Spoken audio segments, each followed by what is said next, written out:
Cool. So my name is Luke Dominique Warner. I am an electrical engineer professionally. I'm currently pursuing an MBA in artificial intelligence. I worked as an investment banker for 4 years at one of the biggest banks in Africa. I've founded my own startup business called Intergreatme, which does remote customer onboarding, KYC and AML for banks and telcos and insurance companies.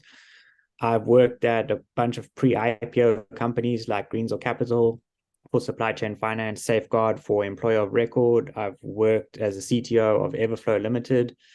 And currently, I have my own consulting business called Vitruvian Spirit. I do consulting work for, again, companies which are post-Series A funding. I've got an NFT project out. We've got 60 GPT apps on the App Store, and we've got an NFT project which gives you an 80% revenue share of those apps. And I'm currently doing a CTO role for a startup that I own 60% of called Super Sharp Blades. And one of the fun things about that is we're importing Tesla bots to help us with the sharpening services. So in all of these businesses, generally the common theme is end-to-end customer onboarding. So you've got to acquire your customers, you've got to collect information about them, you've got to sign them up, you've got to risk rate them for know your customer, anti-money laundering, credit and default risk. You've got to sign contracts and you've got to get their payments. So I found that the common theme for every business, no matter what their product is that there is this end-to-end customer onboarding and customer relationship process. And generally in the digital transformation process, that's what we focus the most on, is implementing CRM systems, risk management systems, and ways to engage with the customers. I've also made quite a few AI chatbots in that process as well. What does digital transformation mean to you? To me, digital transformation basically means mapping out the user journey that happens manually, like the organic, psychological, social events that happen, mapping that out and saying, how can we take these manual processes and add a technology layer to it? So how can we digitize this? And normally when you digitize things, you can take things from years down to months, down to weeks, down to minutes, or down to hours and down to minutes. And then you can get things down to seconds. So if you think about your phone where you've got Apple Pay, before people used to go to like a bank and they would stand in a line for 3 hours and then they would process their payment. Whereas now you can just double tap and then see your face and the payment's made, or you just tap and go. So you can really get things down from hours to seconds in digital transformations. But it's more like you're doing process engineering, where you're saying, well, let's map this end-to-end process and this user journey and understand what it is. Then you can make some things run in parallel or change in the sequence of it. But ultimately, you're just saying what is. So you map an as-is process, and then you say, well, knowing what we know now about all the technology that's available, how can we automate some of this process? So you might have robotic process automation. You might add in some SaaS tools, some AI tools, but you're really just automating an existing process. Can you share your experience planning digital transformation projects using OKRs? Yeah, sure. So generally, those OKRs are linked to objectives which are given down. So you've got your shareholders of a company, you've got your directors, and you've got your CEO, C-suite management, then you've got your senior managers, your managers, and then your normal staff. And ultimately, at the top of the thing, the shareholders are saying, we want an investor return. And so then they dictate to the board, this is the return we're looking for, or these are the markets and things. There's like a business plan and a pitch deck which goes in.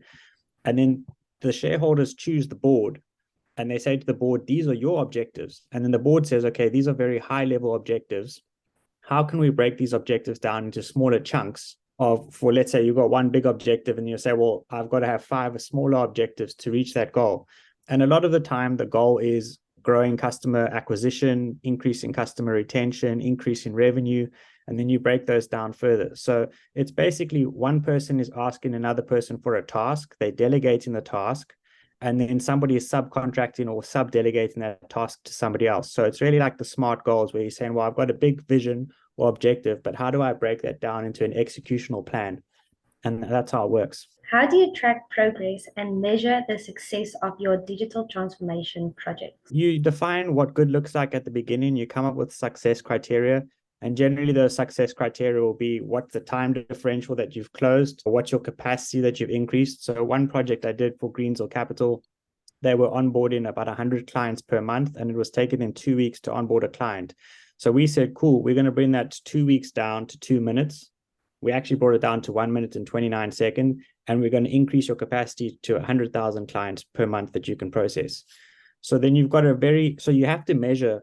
It's almost like sitting on like a scale, like a one which measures your body fat percentage and water and stuff. You got to take your measurement of what it is now, and then your OKRs is to say, well, what would you like it to be? And then you comparing metrics, so KPIs and metrics. So you got to choose your metrics quite carefully to say, is this the outcome I'm looking for? Is it revenue? Is it reduced time? Is it reduced churn? Is it increased capacity? Is it increased customer acquisition, customer conversions? So you have to measure at the beginning to say, what's the status quo? And then have your goal for what it is on the output. And then it's very easy to compare the two. Can you share an example of a digital transformation project you have worked on and the key benefits it has delivered for your organization? Yeah, so I'll just go back to that one because it was easy. Or I'll go back to my business, Intergreatme. So this idea of FICA, or Know Your Customer, for banks in South Africa, where they were taking 2 weeks to collect people's identity documents, their proof of residence, their utility bills, and then verifying that these are authentic, legitimate people. So that was taking 2 weeks, and we managed to bring that process down to 2 minutes. And we managed to do it remotely via mobile phone instead of them going into the branch themselves. We did something similar at Greenswell Capital, where they were taking 2 weeks to onboard corporate clients. We brought that down to 1 minute and 29 seconds. And then when I worked at Safeguard Global, they were taking just over a month to onboard employees.